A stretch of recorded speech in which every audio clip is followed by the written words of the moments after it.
Bien, pues bienvenidos todos al curso La historicidad de las matemáticas como reto en el siglo XXI, a la segunda de las ponencias en este curso de colaboración entre la Universidad Popular Autónoma del Estado de Puebla, en México, y SOFUN. Y con ello, pues les recordamos una vez más unas peticiones iniciales para dicha sesión. Por favor, entren con sus apellidos y nombre para poder generar las constancias pertinentes y tomar lista de asistencia. Asegúrese, por favor, de mantener apagado su micrófono durante la sesión, a no ser que el ponente lo requiera, lo mismo que la cámara. Si tiene algún tipo de comentario o duda, pues también el ponente nos va a establecer la pauta de si durante la sesión o mejor todas al final, todas juntas al final, y tomaremos dicha asistencia para generar, insistimos, en todas las constancias. En este diálogo hoy de las humanidades con otras disciplinas, otras ciencias, en este importante curso, pues también tenemos hoy el orgullo de presentarles y anunciar que tenemos entre nosotros el día de hoy al doctor Miguel Alarcos, presidente de SOFUN, que se va a dirigir a todos nosotros con unas palabras, ya que ayer no pudo por responsabilidades personales, familiares, pues hoy sí está entre nosotros y, por tanto, cedo la palabra y agradezco la asistencia el día de hoy del doctor Miguel Alarcos. Bienvenido. Saludos, doctor. Bien, sí, bien. Muchas gracias, doctor Sánchez. Buenas tardes o buenos días, en su caso, para los alumnos mexicanos. Bueno, por fin me he podido incorporar a esta sesión. Ya estoy informado. He podido seguir de la ponencia de la profesora Zulima y me ha parecido muy interesante. Y no me quiero extender más.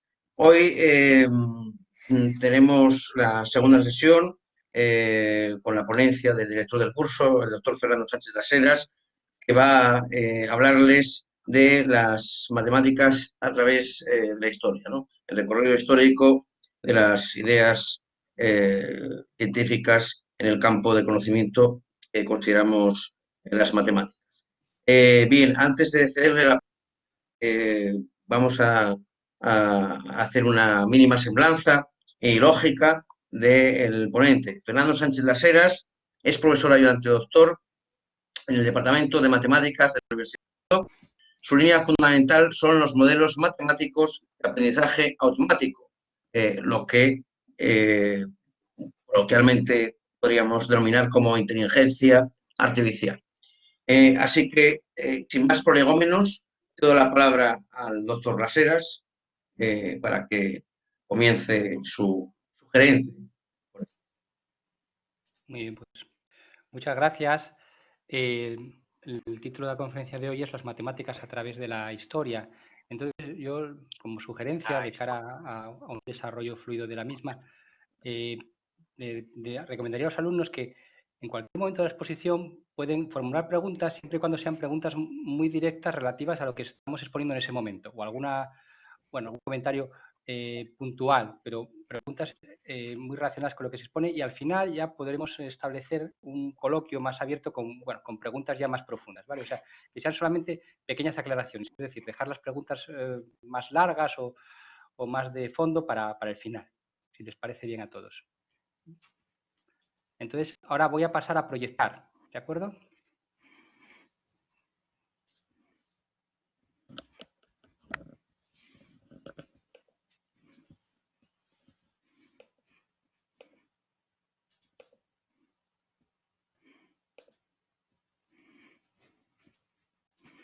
Vale, ahora ya están viendo en pantalla la presentación. Vamos a comenzar. Como les decía, el título es Las matemáticas a través de la historia. Vamos a hacer un recorrido breve. Vamos a ir muy rápido moviéndonos a lo largo de los siglos y haremos pequeñas paradas en este viaje hasta que lleguemos a la que consideraremos la estación final, que es las matemáticas en el siglo XX y las matemáticas en el siglo XXI. Y ahí, en esa última parada de este viaje, nos detendremos un poquito más para ver, bueno, pues también algunos de los hechos más relevantes de este siglo. Bueno, primeramente, podemos plantearnos qué son las matemáticas, ¿no? La Real Academia de la Lengua las define como la ciencia deductiva que estudia las propiedades de los entes abstractos, como números, figuras geométricas o símbolos, y sus relaciones. Bien, como pueden ver si nos atenemos a esta definición, las matemáticas se moverían en el mundo de la abstracción, en el mundo de las ideas, sin necesidad de una conexión con lo que sería el mundo real. Al respecto, bueno, pues a lo largo de la historia ha habido variaciones en esta consideración y para algunos de los que me encuentro, las matemáticas podrían considerarse como el lenguaje de la naturaleza. Aunque la historia de las matemáticas es muy larga, esta se puede dividir en 4 periodos muy simplificados y que serían los que recogen pues, 4 formas de acercarse a los problemas matemáticos. En primer lugar, tenemos la época del nacimiento de las matemáticas, que es un periodo que comprendería desde el origen de la humanidad hasta el siglo VI y V antes de Cristo. Los problemas que se tratan en este periodo, como es lógico, son problemas relacionados con la vida cotidiana, con la naturaleza, y es a partir del siglo VI, V antes de Cristo, cuando se comienza el periodo de las matemáticas elementales, en el que se abordan problemas de mayor abstracción. Este periodo de las matemáticas elementales es bastante amplio y abarcaría prácticamente hasta el final de la Edad Media, hasta prácticamente el siglo XVI. A partir de ahí vendría el periodo de formación de las magnitudes variables, ¿no? Bueno, pues este periodo en el que pues, podremos citar a grandes personajes como Leibniz o Newton, sería el que nos llevaría hasta el periodo de la matemática moderna, que se podría decir que comienza a principios del siglo XIX. Bueno, como toda clasificación, es una clasificación muy simplificada y se debe a 3 matemáticos rusos muy prestigiosos, Alexandrov, Kolmogorov y Laurentiev, ¿no? Los 3 bueno, pues, hicieron grandes aportaciones, quizá el más conocido sea Kolmogorov. Kolmogorov, pues bueno, es el padre de la teoría de la turbulencia, ¿no? Que para muchos científicos pues, supone un tema de interés y de en la actualidad. Bien, las matemáticas se engarzan con las demás ciencias y son una herramienta auxiliar que, aparte de tener una vida propia, también sirve para poder progresar en otras ciencias, dado que constituye el lenguaje formal de las mismas, ¿no? Por ejemplo, Holton y Brash imaginan las matemáticas, al igual que otras ciencias, como si fueran pues, un hilo en el que se ensartan cuentas, ¿no? Cada una de esas cuentas sería una teoría matemática o un desarrollo. Y entonces, si tenemos diferentes ciencias, cada una de las cuales es un hilo, esos hilos se podrían enrollar y las teorías, esas cuentas, se irían relacionando unas con otras. Bien, en el siglo XIX se produce un cambio importante en lo que es la concepción de las matemáticas. Es cuando se introduce el rigor. Era algo de lo que ya ayer habíamos estado hablando. Y en el siglo XIX la matemática ya no solamente se entiende como un lenguaje de la naturaleza, como podría hacerlo Galileo, ¿no? Para quien Galileo decía en uno de sus escritos que el lenguaje del universo estaba escrito en matemáticas y que entonces para entender el universo debíamos de entender las matemáticas. Bien, otros autores no piensan así, sino que consideran que las matemáticas son una pura abstracción. Y entonces, tengo un mensaje por aquí de que no se escucha bien. ¿La gente me está escuchando bien, David? Sí. Sí, correcto, Vale, doctor. Le perfecto. escuchamos Vale, bien. bien. ¿Algún alumno Bien. tiene algún problema? Le aconsejamos salir y Vale. volver a entrar, pero el resto me están reportando que se escucha bien. De acuerdo, bien. Bien, entonces, bueno, como les decía, la matemática en el siglo XIX empieza a ser considerada más una creación humana que el lenguaje de la naturaleza y se empieza a producir una bifurcación entre lo que es la matemática más teórica y la matemática más aplicada a las otras ciencias. Esto hace que, pues, por ejemplo, matemáticos como Poincaré pues, se preocupen porque dicen, bien, realmente todas estas, por ejemplo, geometrías que estamos desarrollando y que no responden a lo que es la naturaleza, nos alejan de ser soporte para otras ciencias. Eso no quiere decir que no sean útiles, que lo son, pero desvirtúa ese papel de la matemática como un lenguaje propio de la naturaleza. Ya en el siglo XX un científico de mucho renombre como Neumann decía las palabras que les pongo aquí en esta transparencia la siguiente. Dice, bueno, realmente la mayoría de la gente, tanto los matemáticos como otros, están de acuerdo en que la matemática no es una ciencia empírica, o al menos en el sentido práctico, que la diferencia de manera decisiva respecto a las técnicas de las ciencias empíricas. Y, a pesar de esto, su desarrollo está estrechamente ligado con el de las ciencias naturales. Efectivamente, ¿no? Y añade, una de las fundamentales, la geometría, comenzó como una ciencia empírica. Igualmente, algunas de las mejores inspiraciones de la matemática moderna, creo que las mejores, se originaron claramente a partir de las ciencias naturales. Esto ya, bueno, pues es un hecho que tenemos encima de la mesa, como ya se adelantó ayer, y es esa diferencia entre la matemática como una creación intelectual del hombre o bien como el lenguaje de la naturaleza, ¿no? Que ambas coexisten, ambas son necesarias, pero desde luego que a través de ese trabajo como auxiliar, como herramienta que descifra los problemas de las otras ciencias, la matemática también ha progresado. Bien, si volvemos ahora a las etapas de la historia de la matemática, nos volvemos al principio, a lo que son los orígenes. Unas civilizaciones muy interesantes son las que se desarrollaron en Mesopotamia, que ya empezaron a hacer uso de la escritura, fueron capaces de desarrollar sistemas de numeración y de resolver algunos problemas matemáticos. Por ejemplo, ya en las tablillas de Mesopotamia se ha encontrado resuelto el teorema de Pitágoras, ¿no? Entonces, bueno, eso parece que nos lleva a una contradicción con el propio nombre de teorema de Pitágoras. Efectivamente, era algo que ya se conocía con anterioridad.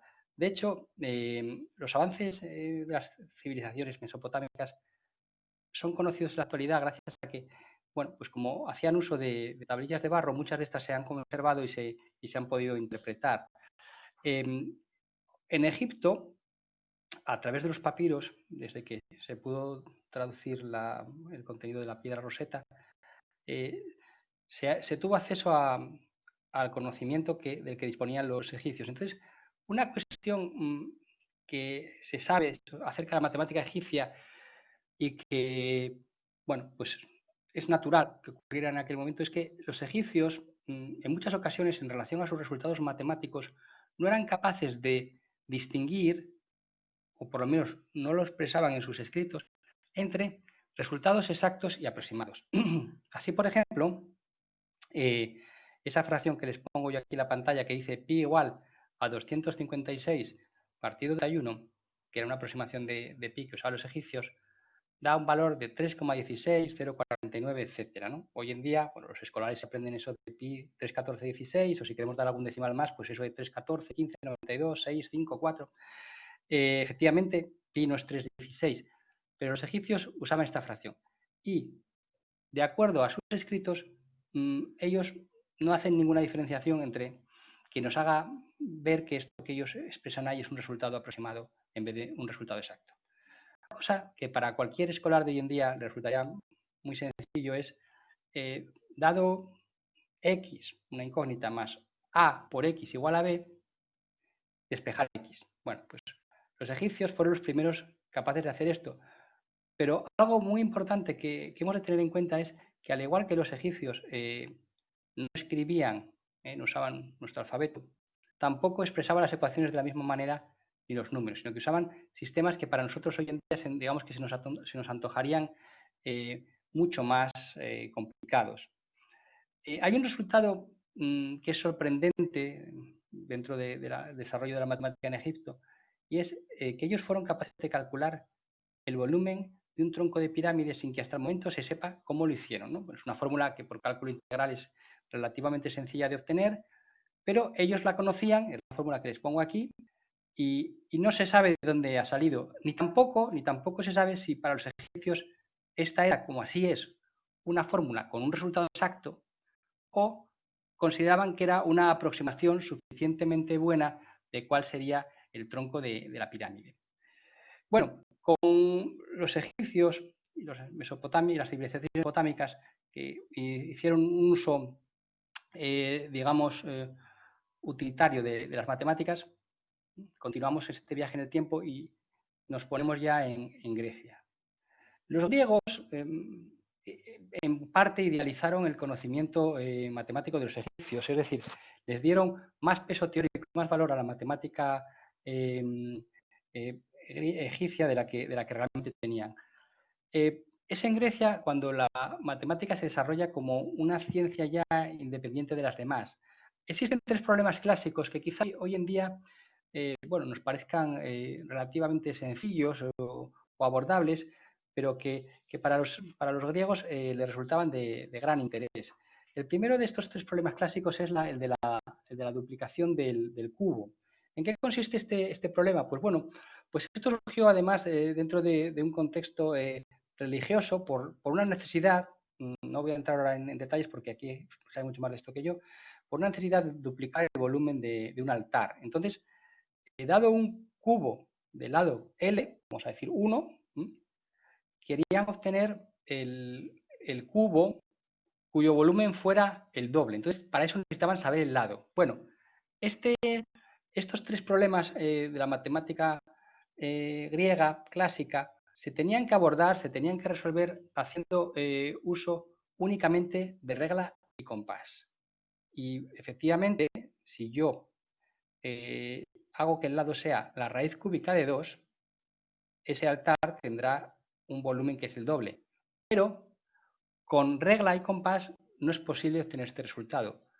Esto los griegos no llegaron a saberlo porque no fue hasta 1837 cuando Pierre Bancel, un matemático francés, fue capaz de demostrar que con regla y compás este problema no se puede resolver. En este camino de resolución de este problema, el mostrar que no tiene solución también es una solución en sí mismo, trabajaron matemáticos como Ruffini, Abel, Galois. El segundo problema es el de la trisección del ángulo. Y este problema consiste en, dado un ángulo cualquiera por medio de reglas, dividirlo en tres partes iguales. Bueno, si bien para algunos ángulos en particular es posible la resolución del problema, en general no lo es.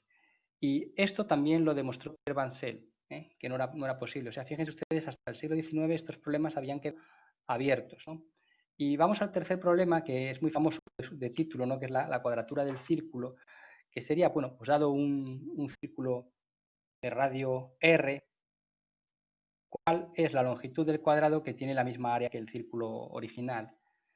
Esto con una calculadora nos resulta muy fácil de hacer, pero con la regla y el compás, que es una regla no graduada, no se puede resolver. Este problema no se demostró que no se podía resolver hasta casi finales del siglo XIX, hasta 1882, en que el matemático alemán Lindemann llegó a ese resultado. Y llegó a través de otro resultado intermedio, que es que el número pi es un número trascendente, es decir, un número que no es solución de ninguna ecuación algebraica con coeficientes racionales. Bueno, pues de una cosa fue a la otra y llegó a demostrar que era imposible. Por tanto, vemos que estos tres problemas que los griegos se planteaban en su momento y que tenían una ligadura a sus, bueno, pues digamos, asuntos culturales, incluso religiosos, como puede ser el problema de la duplicación del volumen del altar, pues no eran precisamente fáciles de resolver. Se tardó muchos siglos en llegar a la solución. Sin salir todavía de Grecia, por ejemplo, en los elementos de Euclides se propone una aproximación mejor del número pi. Hoy en día ya con el desarrollo de las computadoras podemos obtener prácticamente tantos decimales del número pi como queramos o como nos quepan, ¿no? En un DVD, en un Blu-ray, en un disco duro, etcétera, etcétera, ¿no? Pero en aquella época era un desafío. Entonces, los elementos de Euclides ya se fija el número pi entre 3 más 10/71 y 3 más un séptimo. Es decir, los griegos ya sabían que pi ha comprendido entre más o menos 3,1408 y 3,14285, ¿no?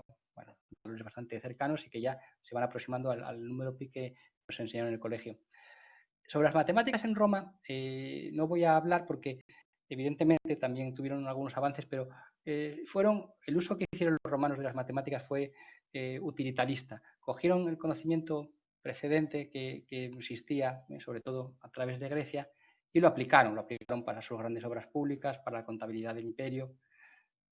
a sus obras de ingeniería, no son, digamos, tan reseñables sus descubrimientos como los que hicieron los griegos. Bueno, la caída del Imperio Romano de Occidente pues supone llegada de la Edad Media y que Europa se suma en un periodo de menor avance científico. Las matemáticas siguen progresando en otras partes del mundo, por ejemplo en China se siguen desarrollando, se sigue avanzando, por ejemplo, en lo que es el cálculo del número pi.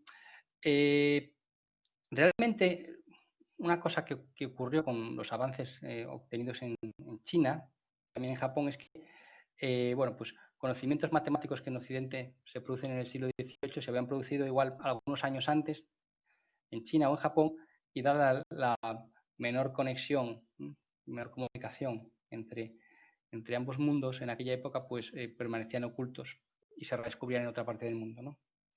En el mundo árabe también se sigue el desarrollo de las matemáticas, fundamentalmente a partir de los textos griegos y su traducción al árabe. Empiezan a tener, bueno, también matemáticos famosos como Al-Khwarizmi, el padre del álgebra, etcétera, etcétera.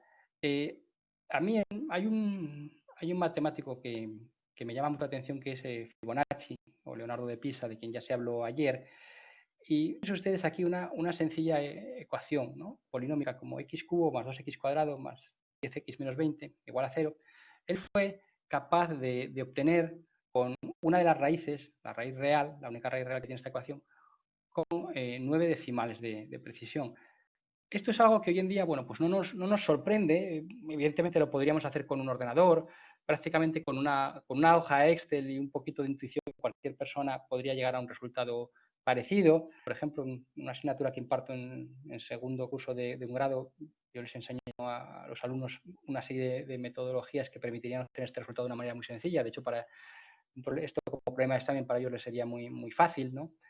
Pero lo interesante es que no se sabe cómo Leonardo de Pisa llegó a este resultado, ¿no? Bueno, lo que sí que he sabido es que en su juventud, bueno, se introdujo en las matemáticas y había estado viviendo en el norte de África, en concreto en Argelia. Tuvo contacto también con el mundo árabe, con la cultura.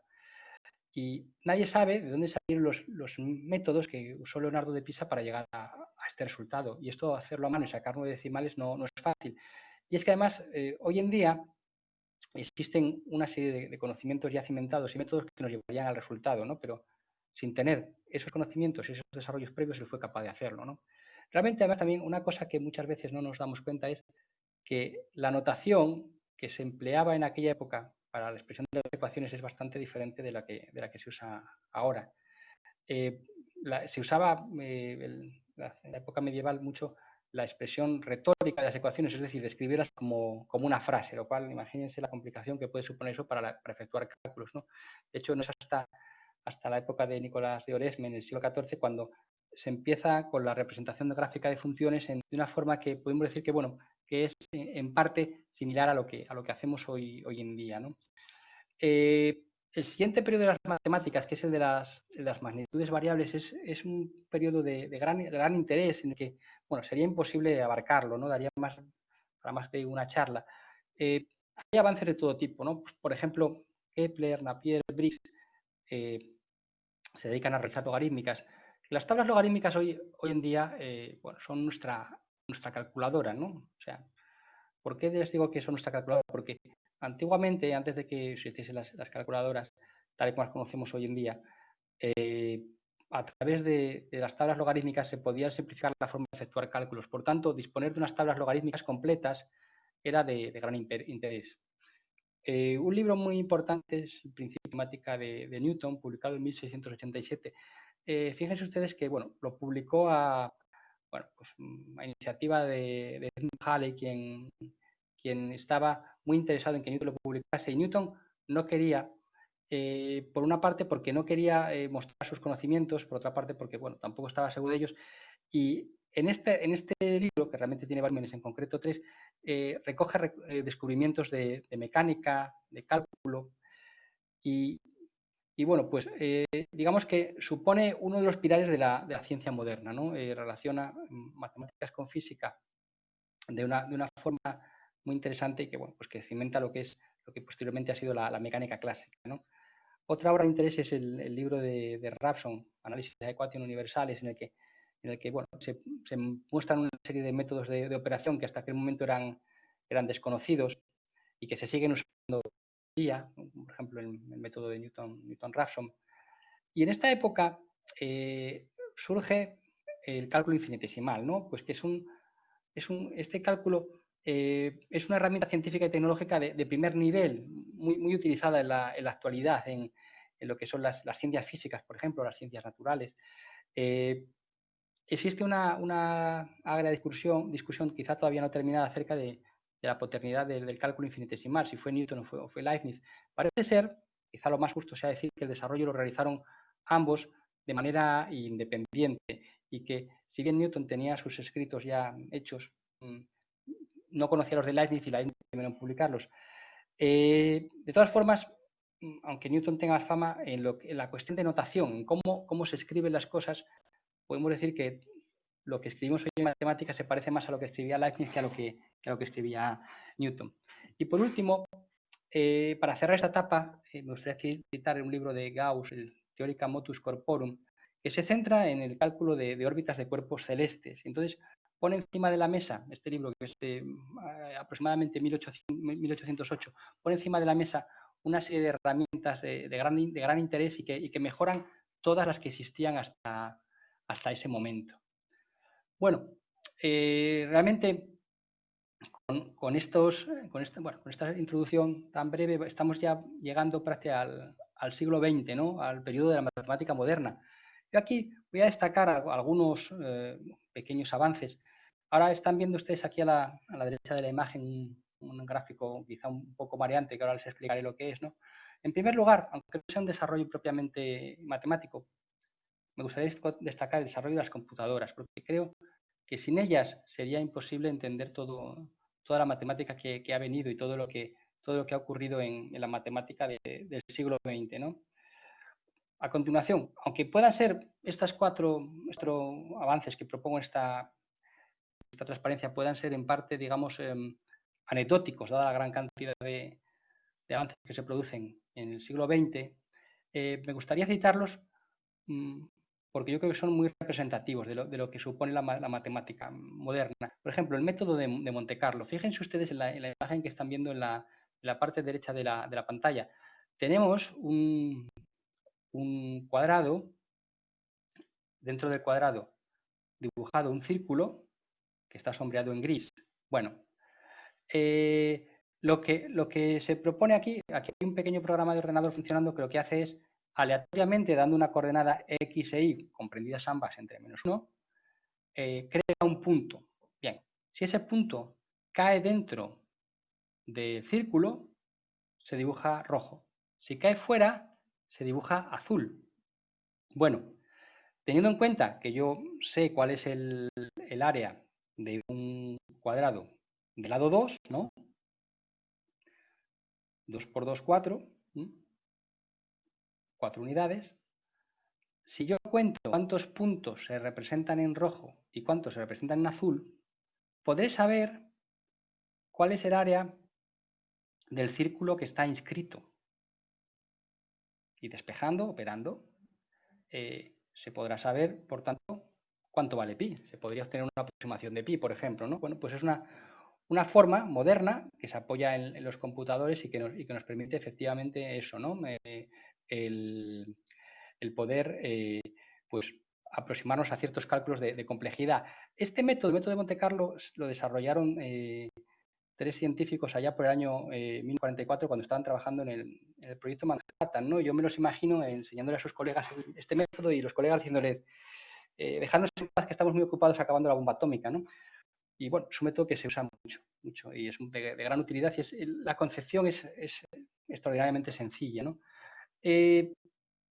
Otro avance que me gustaría señalar es el de la programación lineal. Realmente, bueno, pues algunos de ustedes que sepan de estos temas dirán, bueno, ¿por qué habla de lineal y no habla de programación no lineal y de cosas más avanzadas que son prácticamente simultáneas? Bueno, la programación lineal me parece de interés porque realmente, bueno, la programación matemática es un campo dedicado a la optimización, ¿no? A la maximización o minimización de problemas. Entonces, realmente, en el siglo XX, surge la necesidad de optimizar, por ejemplo, la logística, ¿no? Hoy en día todos compramos por Internet, hay gran cantidad de empresas que venden por Internet y tienen empresas de transporte asociadas que llevan los paquetes de un sitio a otro. Bueno, pues alguien tiene que dedicarse a optimizar esas rutas, ¿no? Y realmente, bueno, la programación lineal no surge en este contexto, surge en el contexto de la guerra, en concreto de la Segunda Guerra Mundial, cuando bueno, pues se da mucha importancia a todos estos avances y a trabajar en estas líneas de trabajo, pero efectivamente en el siglo XX, que es el siglo, pues el siglo de la industrialización, el siglo de las grandes guerras, pues es muy importante la optimización. Luego, a mediados del siglo XX surge el método de los elementos finitos. Dejemos de mente en que, bueno, pues es una metodología que lo que permite es, a partir de la modelización, por ejemplo, de un objeto, pues de la determinación podemos determinar ciertas propiedades o características. Supongamos, es aplicable, pues, que si en mecánica de fluidos, en transferencia de calor, en resistencia de materiales. Supongamos, por ejemplo, que tenemos una chapa y la dibujamos en el ordenador y le damos sus características de resistencia, de flexibilidad, etcétera, etcétera. Y decimos, ¿qué pasaría si, no? Pues, ¿qué pasaría si nosotros ahora aquí aplicamos una fuerza de no sé cuántos kilos o de no sé cuántos newtons? Bueno, ¿cómo se deformará? Bueno, pues eso es posible hacerlo y obtener una simulación bastante exacta. Y por último, voy a citar las en español llamadas ondículas, en francés ondelets o wavelets en inglés, que es un tipo, bueno, pues un tipo de transformada matemática de aplicación en campos tan diversos como lo que sería, pues por ejemplo, la física, el estudio de los terremotos o en la economía, ¿no? El estudio de ciertos fenómenos económicos. Lo he traído aquí a colación porque, bueno, este año a los digamos, inventores o descubridores de estos métodos y a los que los han desarrollado se les ha concedido el premio Princesa de Asturias de investigación. Y con esto doy por concluido este viaje, pero no la charla. Vamos a seguir, pero ahora ya hemos llegado a la meta, ¿no? Hemos llegado al siglo XX y para mí quizá una de las cuestiones más fascinantes de las matemáticas, y es un campo, bueno, en que las matemáticas se intersectan con otras ciencias, como es la ciencia de la computación, es el plantearnos cómo piensan las máquinas o si las máquinas son capaces de pensar, ¿no? Entonces, si nosotros nos vamos a la definición de qué es pensar, ¿no? Según el diccionario, pues, de la academia, dice, formar o combinar ideas o juicios en la mente, examinar mentalmente algo con atención para formar un juicio. Bueno, tenemos una serie de acepciones, ¿no? Y entonces, a mediados del siglo XX, se empieza a hablar de inteligencia artificial. Bueno, ya se hablaba algo antes, pero los desarrollos empiezan allá por la década de 1950. Entonces, por ejemplo, McCarthy, en el 56, define la inteligencia artificial como la ciencia e ingenio de hacer máquinas inteligentes, especialmente programas de cómputo inteligente. Bueno, fíjense ustedes que un libro muy interesante, que además es un libro que yo creo que puede leer unos especialistas, el de Russell y Norvig. No es un libro muy gordo, pero bueno, que yo creo que es accesible a un gran público y que su título creo recordar que es exactamente inteligencia artificial. Y él se define simplemente la inteligencia artificial como pensar y actuar de forma humana. Bueno, esto nos pone las cosas, aunque parezca muy difícil, aunque no lo parezca así, pero eso nos hace que la inteligencia artificial, bueno, pues sea algo complicado. Y Claude Shannon, que era uno de los padres de las ciencias de la computación, una vez un periodista le preguntó si las máquinas podrían pensar y él respondió de una forma chocante, dijo, naturalmente, usted y yo somos máquinas y vaya si pensamos, ¿no? Bueno, ahí realmente tenía razón, porque realmente, ¿qué es una máquina, no? ¿Cómo tiene que ser una máquina? ¿Tiene que ser de plástico y metal? ¿Puede ser una máquina biológica? Bueno, ahí hoy en día nos estamos metiendo ya por otros derroteros, ¿no? De hacer máquinas biológicas. Ahora, la inteligencia artificial en sus comienzos, digamos que había sido una ciencia muy empírica, y ahora veremos el porqué, yo les voy a poner un ejemplo. Pero allá por la década de 1990, bueno, pues se empieza a intersectar también con las ciencias de la computación, con la estadística, con la optimización, etcétera, etcétera, ¿no? Realmente todos estos avances, bueno, están ligando unas ciencias con otras. Y yo les quería exponer aquí, hablando de si las máquinas piensan, que yo creo que es un debate ciertamente muy interesante, Entonces quería poner aquí dos ejemplos, ¿no? A la izquierda tienen ustedes a Garry Kasparov jugando contra Deep Blue, que era un programa de ordenador programado por IBM, contra quien jugó en los años 1996 y 1997. En 1996 ganó Kasparov, en 1997 ganó Deep Blue. Creo que el resultado del 97 fue 3,5, o sea, 3 victorias y un empate para Kasparov para Deep Blue y 2,5 para Kasparov, es decir, solamente ganó 2 partidas. Bueno, en su momento hubo bastante discusión acerca de si realmente Deep Blue había ganado, siendo una máquina inteligente que sabe jugar al ajedrez, o si lo que ocurría es que IBM había hecho algún tipo de trampa, porque, bueno, evidentemente hay un equipo de programadores detrás, entre los que había grandes maestros, y si alguna jugada de Deep Blue la habían podido llegar a corregir manualmente. ¿Por qué se pensó esto? Bueno, pues esto fue alentado también por el propio Kasparov, dado que Kasparov pidió a IBM el código fuente del programa. IBM al principio le dijo que sí, que se iba a proporcionar, pero posteriormente cambió de idea y no lo proporcionó. Bueno, el hecho es que ya a finales de la década de 1990 una máquina estaba muy próxima a vencer al campeón del mundo de ajedrez. En el 2016 se consiguió, por medio de un programa ordenador, vencer al campeón del mundo de Go. El Go es un juego que se dice que es bastante más complejo que el ajedrez. Entonces, realmente es, bueno, el concepto de cómo se vence a un campeón del mundo de ajedrez o de Go me parece muy, muy interesante. Y yo les voy a proponer ahora un pequeño ejercicio, un pequeño divertimento para que veamos cómo podría pensar una máquina, ¿no? Entonces, probablemente muchos de ustedes sepan jugar al 3 en raya. Aquí vemos un tablero vacío de 3 en raya. Vamos a poner la primera ficha, ¿no? Bueno, normalmente se suele poner la primera en el medio. En este juego del 3 en raya que vamos a jugar, según vamos poniendo una pieza en una casilla, esa casilla ya queda ocupada. Hasta que se termina bien por empate o bien porque gana uno de los dos jugadores, ¿no? Entonces ahora supongamos que va el segundo jugador, pone su ficha en forma de aspa roja, la pone debajo. Bueno, ahora juega el primer jugador. Si pone la ficha en la esquina superior izquierda, lo que ocurre es que si el segundo jugador no la pone en la esquina inferior derecha, perderá la partida. Por tanto, la vamos a poner ahí. Vale. Ahora es el turno del primer jugador. La pone aquí. Esquina inferior izquierda. ¿Qué ocurre?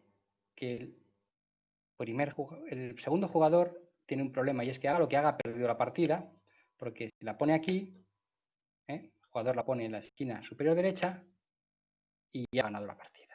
Bien, el 3 en raya es un juego muy, muy sencillo, por eso se los traigo aquí. Fíjense ustedes que el 3 en raya es posible con un ordenador y con unas cuantas horas generar todas las partidas distintas que se podrían llegar a jugar, ¿no? Que hay 255.168, de las cuales un 51,4% las gana el primer jugador, un 30,5% el segundo y el 18,1% termina en empate. Bien, vamos a hacer una cosa y es, realmente cuando DeepMind ganó al campeón del mundo de Go, no había detrás grandes jugadores de Go enseñando estrategias, que fue lo que pasó en el caso de las partidas de Deep Blue frente a Kasparov, que grandes maestros de ajedrez asesoraban a IBM y programaban estrategias, sino que a este sistema de DeepMind se le explicó cuáles eran las reglas básicas del Go y aprendió a jugar solo. Bueno, entonces, ¿qué pasaría si nosotros programamos un ordenador para que juegue contra sí mismo partidas de 3 en raya de manera aleatoria, pero evidentemente sin infringir las normas? Es decir, le dejamos que vaya jugando partidas él solo, sin hacer nada más. Bueno, si hace eso, pues podemos llegar a una tabla como esta. Esto lo he hecho yo de cara a esta presentación, lo he programado. Si alguno de ustedes tiene curiosidad, ya está dar el código fuente que está programado en R. Si yo voy a 200.000 partidas, seguidas jugadas, cumpliendo las reglas, pero en las que el ordenador hace los movimientos aleatorios entre aquellos que son legales, lo que ocurrirá es que el ordenador ganará el 58,5% de las partidas como primer jugador, como segundo jugador el 28,7% y empatará el 12,8% de las veces. Bien, la idea ahora es programar un cerebro artificial que aprenda a jugar al 3 en raya. Entonces, para eso necesitamos una idea muy sencilla. Vamos a volver a la década de 1940 a la idea de la neurona artificial de McCulloch y Pitts. Bueno, realmente lo que pretendieron McCulloch y Pitts fue crear un modelo simplificado de cómo funcionaba una neurona del cerebro humano, ¿no? En este modelo habría unas dendritas, que serían las entradas, que llegarían al cuerpo de la neurona. El valor de esas entradas, que sean números, se sumaría y si esa suma pasa de cierto umbral, tal y como ven ustedes en la gráfica, que es una línea roja, cuando se pasa de cierto umbral, la neurona se activaría y daría una salida, que sería un 1, y si no la pasa, un 0. Bueno, aquí estoy simplificando mucho porque hay muchas formas de hacer estas cosas, pero nos quedamos con esta idea, ¿no? Unas dendritas con unos pesos se suman y si pasa de cierto valor, se activa la neurona y si no, no se activa. Bueno, volvamos ahora aquí a nuestro juego del 3 en raya y démosle un número a cada casilla, simplemente para ordenarlas, ¿no? Y hagamos un vector como el que está a la derecha. En este vector simplemente vamos a poner como -1 aquellas casillas en las que haya una pieza del segundo jugador, las que están vacías, y 1 las que haya una pieza del primer jugador. Simplemente esto. Bien. Pues resulta posible hacer un sistema con esas neuronas de McCulloch y Pitts en el que tengo unas cuantas puestas en forma de capa de entrada y que se van a conectar todas con otras neuronas en una segunda capa, que se llama la capa oculta, y a su vez esta es la segunda capa, con una tercera capa que es la capa de salida. Bueno, podría tener más de una capa oculta, ¿no? Entonces, voy a ahorrarme los detalles matemáticos, pero digamos que simplemente con multiplicaciones y sumas podríamos crear un sistema que conectase todo esto, ¿de acuerdo? Y luego aplicándoles unas funciones. Aquí el problema sería qué números tenemos que tener dentro de esas matrices internas que se van a crear, de manera que cuando yo introduzco una información en la entrada, a la salida me dé lo que yo quiero. Y aquí, en este modelo que vamos a presentar, nuestra información de entrada van a ser las diferentes casillas del tablero y las de salida son las mismas casillas de ese tablero después del movimiento. Es decir, en las entradas está el tablero en un momento dado y en las salidas estará el tablero con una posición más, con una ficha más puesta. ¿De acuerdo? Y por el medio puede haber más o menos neuronas, más o menos de estas bolitas que se van interconectando, ¿no?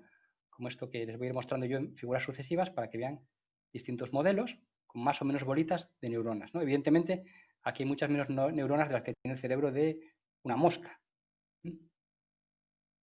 Simplemente les pongo aquí unos ejemplos. Por ejemplo, en este ejemplo tengo las 9 neuronas que son necesarias a la entrada para las 9 casillas, las 9 de la salida y en el medio otras 9, pero podría tener más o menos. Bien, entonces ahora mismo lo que hacemos es, cogiendo la base de datos de todas las partidas en las que se empata, en las que se logra el empate, se entrenará a la red neuronal para que aprenda a empatar como segundo jugador. O sea, como segundo jugador sea capaz de resistir el envite del primero y procure empatar.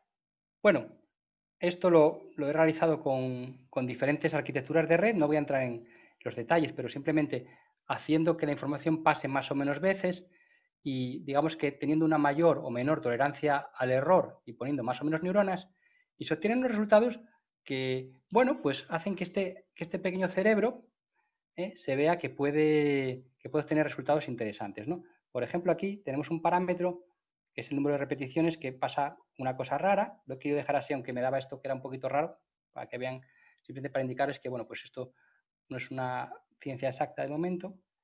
Ay, perdone que se me ha ido la mano.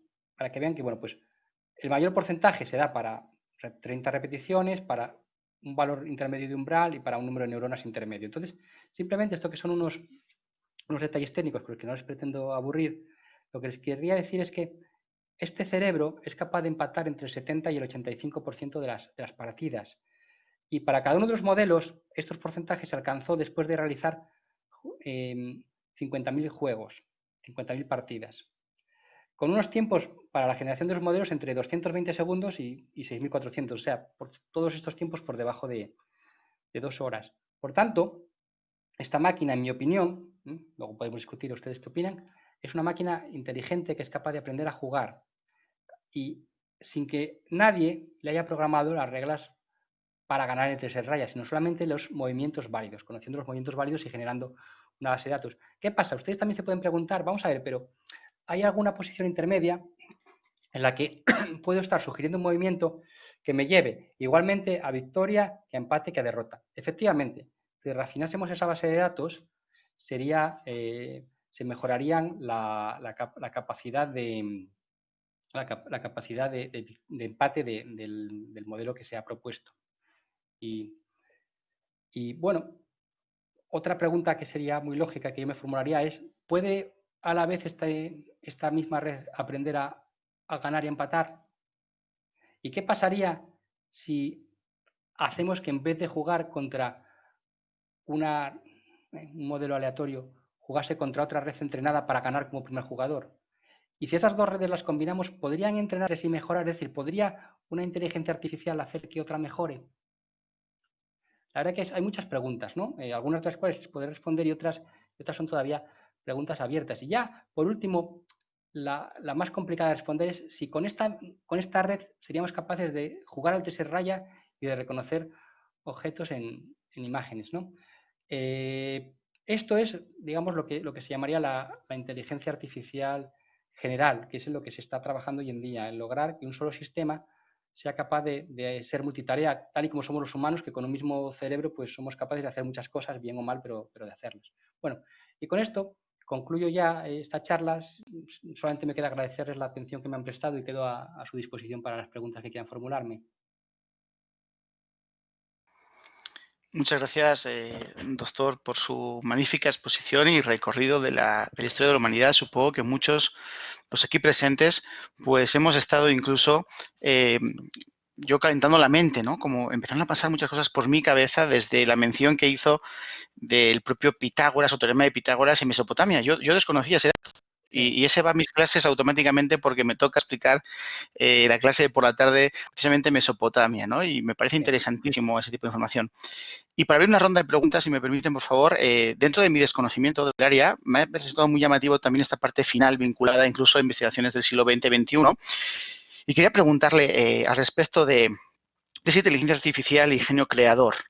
Si ese genio creador que se está explorando en esa parte artificial, incluso, pues si los factores humanos propios de los humanos no son también concluyentes para una evolución o para un desarrollo del pensamiento, ya que ahora cuando usted mencionó el entrenamiento y la multifactorialidad o funciones varias del cerebro, yo pienso si solamente, o desconozco, si se han hecho investigaciones respecto al concepto del éxito, es decir, si ese entrenamiento ha sido solamente en conceptos de éxito y no tanto de incluso del fracaso, de la fortuna, de la casualidad, en cuanto a ese tipo de entrenamientos. Porque me vino a la mente un caso muy habitual, muy reconocido de Percy Spencer en 1945, que él descubre el microondas o las microondas no por una búsqueda, sino por una chocolatina y justamente un magnetón, ¿no? Entonces, se está ya analizando, abriendo el camino a que dicho entrenamiento en esa inteligencia artificial tiene también que abrirse a factores como el fracaso y como la fortuna, o solamente sigue en un concepto de búsqueda de una solución lo más cierta posible, pero sin esos factores. ¿Cómo está el asunto? Vale, pues voy a responderte esta pregunta por dos vías. Por una, me voy a remontar a hace muchos años, ¿no? Pues cuando yo era un niño había un juego muy famoso aquí en España que se llamaba la Abadía del Crimen, que era un juego de ordenador que estaba programado pues para ordenadores de 128K, ¿no? Entonces, este juego lo hicieron lo hizo un programador que ya ha fallecido, Paco Menéndez, y la parte gráfica la desarrolló Juan del Can, que es un diseñador gráfico de bastante fama. Hace unos años se le hicieron una entrevista a Juan del Can y entonces dijeron que hubo un momento, les estoy hablando de un ordenador pues con muy pocos K y que estaba programado de una forma muy sencilla, que era un juego para aquella época era revolucionario, ¿no? Que llegó un momento en que les dio miedo porque el personaje principal, que era un monje, empezaba a realizar una serie de acciones que a ellos les daba la impresión de que con esas reglas que le habían programado, porque eran una serie de reglas muy sencillas, evidentemente, estaba tomando decisiones propias, ¿vale? Eso por una parte. O sea, por ahí tenemos que también quizá el propio ser humano se puede sugestionar para ver más allá de lo que hay realmente en esa máquina, ¿no? Hay un detalle que he obviado, que es una cuestión bastante técnica, que es relativa a que, bueno, vamos a ver, esta red neuronal, cuando se entrena, ¿qué busca? Bueno, por lo que busca es la minimización de sus errores. Entonces, trabaja buscando la minimización de una función objetivo. ¿Cómo lo hace? Bueno, el cómo lo hace es a través de varios métodos, pero podemos quedarnos con un método fundamental, ¿no? Básico, que sería lo que se denomina el método del gradiente descendente. Bueno, eso ya es una cuestión ya, digamos, muy técnica, ¿no? Pero, por ejemplo, aquí yo sé que hay bastantes mexicanos conectados a este curso, pues para mí lo mejor que pueden encontrar acerca de ese método es del profesor Nocedal, que es un profesor mexicano. Sus libros están en inglés, pero son extraordinarios en la explicación que hace de esos métodos. Bueno, entonces, realmente no se explora, hasta donde yo sé, porque también es verdad que yo soy, en estos temas, yo soy bastante, digamos, clásico, ¿no? Apegado al tema de ecuaciones, funciones, aunque hay gente que hace cosas quizá mucho más avanzadas e imaginativas. Vamos mucho a eso, a maximizaciones o minimizaciones de funciones objetivo. Ahora, ¿qué ocurre? Que algo que sí que es verdad es que no es necesario ir únicamente a un objetivo, sino que se pueden combinar objetivos del tipo, bueno, bien, vale, con que esto esté por debajo de esta cantidad, ahora mejórame esto otro. Es decir, eso sí que se puede hacer, se pueden combinar objetivos. Muy, muy interesante y bueno, mucho por seguir estudiando, ¿no? ¿Alguno de los presentes entonces tiene una pregunta que nos pueda compartir por audio o por chat, por favor? Al doctor Fernando. Sí, díganos, maestra Fátima, por favor. Muchas gracias. Doctor, también lo felicito mucho por el recuento tan sintético y aterrizado. Bueno, en este recuento histórico me hizo pensar que al menos sí se han estado recuperando parte del conocimiento antiguo que obviamente coincide con posteriores descubrimientos. Y bueno, eso me hace pensar que quizá muchas cosas que desconocemos, o más bien muchas cosas se han perdido y todavía no se han reencontrado, ¿no? Eso me hace pensar un poco en India, que tiene construcciones fabulosas, arquitectura subterránea, que pues no hay tantos registros de su arquitectura, de sus cálculos. Igual me hace pensar también de personas y sociedades actuales que no tienen la concepción del número. Entonces son como dos formas de ver el mundo incluso distintas, ¿no? Cómo no puedes tener números, ¿no? Pero existe. Muchas gracias.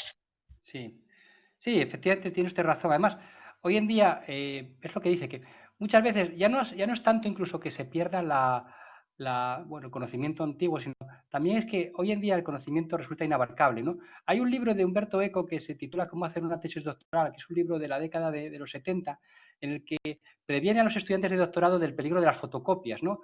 Y previene ese peligro porque dice, cuidado porque vais a ir a la biblioteca, vais a recoger libros, vais a fotocopiar partes de esos libros y lo vais a tener en el papel, pero no vais a tener en la cabeza. Bueno, pues eso nos pasa hoy lo mismo, pero con Blu-rays de 25 teras. O sea, efectivamente, y ese conocimiento está ahí, pero no lo conocemos. Es que, de hecho, sería implanteable que cualquier persona dedicase toda su vida, por ejemplo, a leer lo que hay de su especialidad de un año, ¿no? O sea, sería imposible. Pero efectivamente, hay conocimiento que se pierde, hay conocimiento que se redescubre, hay algo que ocurre muchas veces, es que se llega a lo mismo.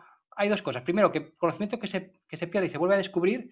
Y segundo, que en un momento dado de la historia es necesario el desarrollo de un método, de una tecnología, de lo que sea, por ejemplo, de una vacuna ahora mismo, y se está haciendo en paralelo en muchas partes, ¿no? Y se va a llegar pues, por caminos muy parecidos, pero diferentes. Correcto, nos dice María Suárez Ortega en el chat, pero un ser humano es quien programa un ordenador, por tanto, la inteligencia humana es superior a la inteligencia artificial. Bueno, ahí, doctor, creo que no se ha mencionado en cuanto a quién es superior, sino simplemente las acciones, ¿no? ¿Qué le podría decir Bueno, a la maestra? bueno, es un tema complicado, pero yo solamente le diría que esta charla no la he preparado yo, me la ha preparado un ordenador. Es broma. Es difícil, evidentemente es difícil y ahí es muy complicado. A ver, lo bueno que tiene el ordenador es potencia de cálculo, evidentemente, ¿no? Pero el ordenador, vamos a ver, yo les recomendaría que busquen de AlphaGo unos vídeos que hay en el que aprende a jugar a videojuegos. Porque ustedes verán que desarrollan estrategias que son muy diferentes a las humanas, pero muy eficaces. Aunque efectivamente es eso. Los ordenadores lo que tienen sobre todo es una grandísima capacidad de cálculo, pero son capaces de asumir tareas que llegan a simular el comportamiento humano. Sí. Veo aquí la Correcto. pregunta de Eduardo González. Correcto, sí, esa pregunta también, doctor. Bien, no, es una más. Y cuando dice que ese caso de inteligencias artificiales que hayan generado, no solo entrenado a otras inteligencias artificiales, generar, a mí no me, vamos a ver, no me consta. Lo que sí que se consiguió hace ya muchos años, ya por la década de los 60, es ordenadores que demostrasen teoremas matemáticos, ¿vale? Pero, por ejemplo, no sé si han oído ustedes hablar de las redes neuronales autogenerativas.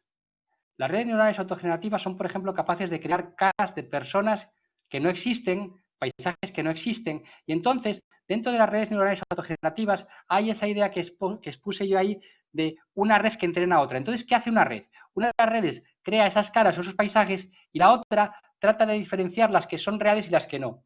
Y entonces, cuando llega un momento en que la red que genera los paisajes artificiales o las caras artificiales es capaz de engañar a la otra, se considera que ya está generando algo que es realmente como lo real. Y lo más, por ejemplo, y además yo creo que aquí hay mucho recorrido, porque, por ejemplo, el desarrollador de esta tecnología, que es Ian Goodfellow, es una persona que tiene ahora mismo 36, 37 años, ¿no? O sea que ahí hay muchísimo potencial por delante.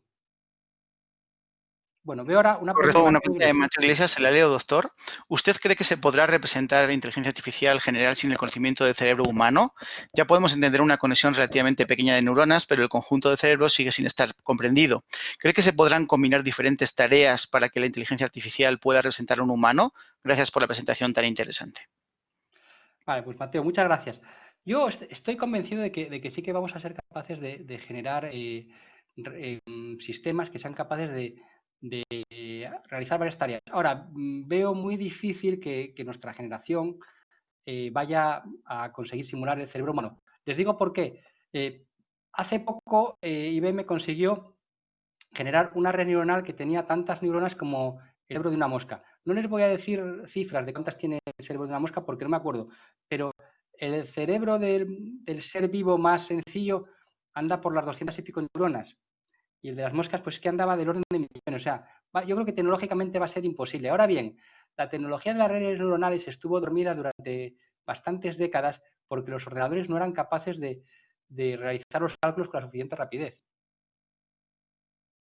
Correcto, quizás ahí complementar un poco me viene a la cabeza los conceptos de curiosidad y los conceptos de creatividad, ¿no? Netamente es de lo humano.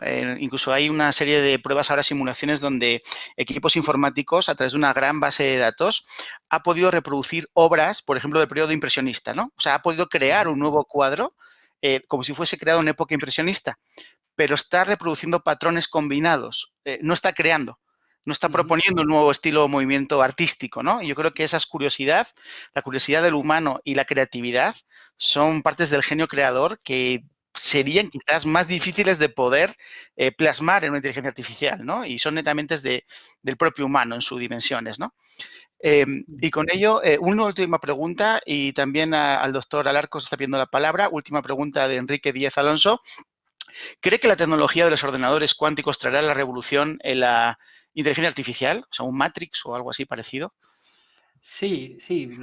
Yo creo que, por ejemplo, vamos a ver, yo creo que todavía nos falta mucho, pero, por ejemplo, ahora mismo, yo creo que hay que ser realistas, ¿no? De momento, los ordenadores cuánticos no es que no existan, pero realizan muy pocas tareas. Lo que sí que hay son simuladores de computadores cuánticos. Bien, se está hablando, por ejemplo, de la necesidad de crear sistemas de encriptación para escenarios poscuánticos. Es decir, si nuestra tecnología de encriptación, que hoy en día se basa, bueno, pues en la multiplicación de números, muy grave ejemplo, ¿no? un ordenador cuántico la va a poder descifrar, ¿qué vamos a hacer en ese momento, ¿no? Yo creo que sí que va a haber una revolución, pero que todavía falta mucho. Yo he llegado a ver por ahí alguna página web de alguna consultora que habla de Machine Learning cuántico, pero para mí eso no existe. Si acaso se podría hablar de algoritmos de inspiración cuántica, pero más de eso yo creo que no es realista hoy en día. Correcto, quizás habría algo que nos diferencia mucho más allá de esa inteligencia artificial, ¿no? Como netamente humanos. Y ahí entran explicaciones de cosmovisiones a través de historia de la humanidad, a través de diferentes pues, propuestas de explicación. Y damos la palabra al doctor Alarcos también con una pregunta, una intervención final que nos solicita, por favor.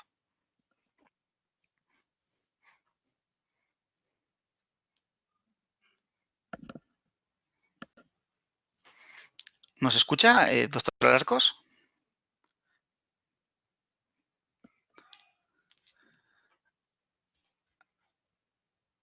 No tiene el micro activado, no le vemos el micro activado.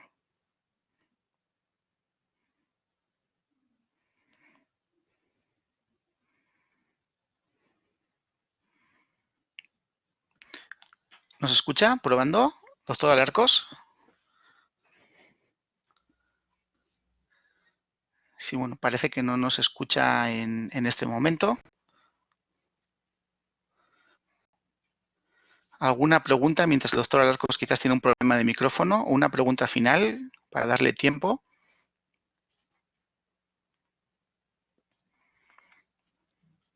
¿No? ¿Dudas? Pues parece que no nos contesta. Voy a probar también por el teléfono.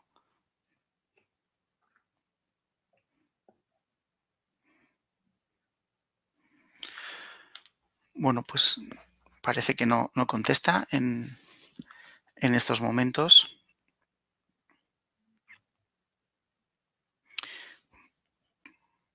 Me está contestando. Un segundo, por favor. Está prendiendo el micrófono. O le voy a decir que nos escriba por chat. Si tiene alguna pregunta, me indicaba que tenía una pregunta para el doctor.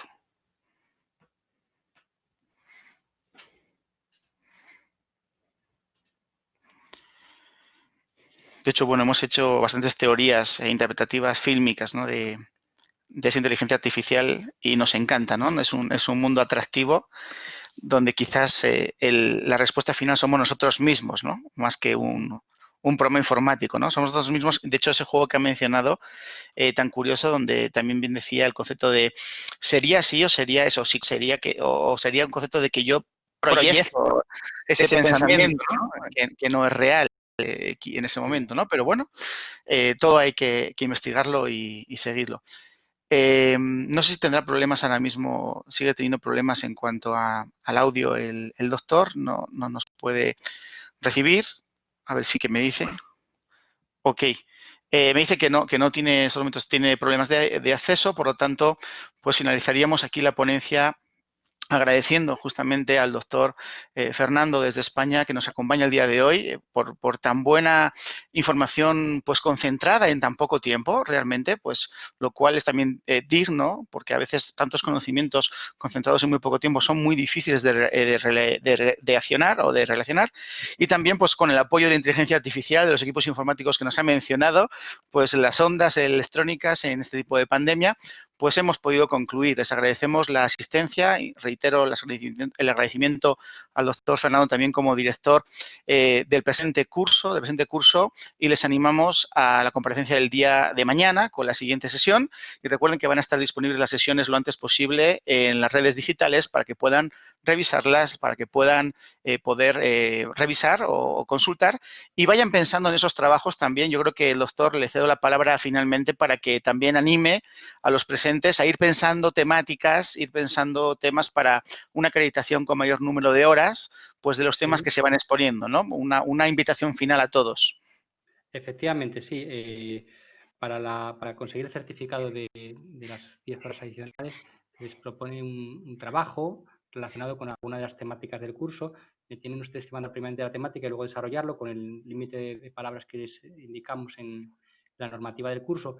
Y luego, habíamos comentado el doctor Alarcos y yo, la posibilidad, en caso de que alguno de los trabajos desarrollados tenga el nivel suficiente y se vea un posible encaje, de publicarlo en una revista, siempre y cuando el propio estudiante esté también de acuerdo. O sea, yo creo que esto también puede ser una doble motivación, el verlo publicado, ¿no? Y bueno, con esto nada más. Mañana va a hablar el doctor Vigil acerca de la teoría del caos. Es un tema muy interesante y que yo creo que les va a sorprender mucho. Correcto, gracias doctor por esta incluso novedosa apertura, donde incluso pues hay la posibilidad de hacer una publicación de un buen trabajo realizado con un peritaje de todos los especialistas del curso, lo cual nos ofrece habitualmente, debemos de ser sinceros, en muchos cursos de formación de alto grado.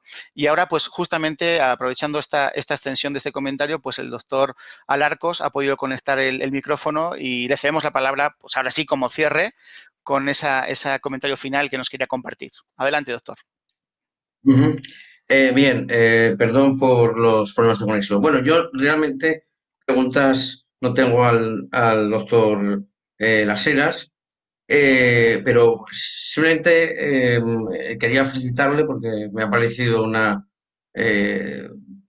recorrido histórico maravilloso desde Dios hasta enlazar con la inteligencia artificial y luego todos estos ejercicios prácticos que nos ha propuesto. Y mientras le escuchaba, he pensado que quizá a los alumnos les pueda interesar como complemento bibliográfico en la parte relativa a los matemáticos antiguos, un libro que voy a enfocar, que son los filósofos presocráticos, donde aparece, lógicamente, a partir de la página 313, todo lo relativo a las teorías de Pitágoras. La ventaja de este libro es que se reproducen los textos originales en griego y obviamente luego traducidos y comentados, interpretados no solamente desde el punto de vista de la aportación filosófica, sino también desde el punto de vista, digamos, de las ciencias. Existan otros autores que el profesor Las Heras no ha citado, pero a los que de alguna manera se ha referido al pasar por Grecia, como podría ser Tales de Mileto, o Empédocles, o Anaximandro, y están todos aquí. Entonces es un libro que, digamos, como complemento bibliográfico a lo que sería la historia de las matemáticas en el mundo antiguo, particularmente en Grecia, pues viene muy bien porque nos permite acceder a los textos, a los escritos matemáticos pues, en sus orígenes, ¿no? Y da simplemente pues eso. Es la edición de Kirk y Raven, que es como nosotros lo mencionamos en nuestro mundo clasicista. Historia crítica con selección de textos y está traducido evidentemente al español. Entonces, aquí aparecen todos estos autores. Y nada más, es lo que quería decir. Y felicidades de nuevo al profesor. Muchas gracias, doctor. Pues muchas gracias a todos desde la Universidad Popular Autónoma del Estado de Puebla en México. Muchas gracias al doctor Fernando Sánchez Las Heras, al doctor también Miguel Alarcos, a todos ustedes por estar presentes en este curso. Y pues mañana nos volvemos a encontrar en este diálogo de las humanidades con otras disciplinas a través del diálogo de UPAEP y con SOFUN también. Y recuerden uno de nuestros grandes lemas, la cultura al servicio del pueblo. Muchas gracias. Y estamos en contacto. Un fuerte abrazo para todos. Buenas noches a todos o buenas tardes. Buenos días, tardes y noches según la parte del mundo en que nos encontremos. Buenos días. Un saludo. Adiós. Buenas noches. Adiós.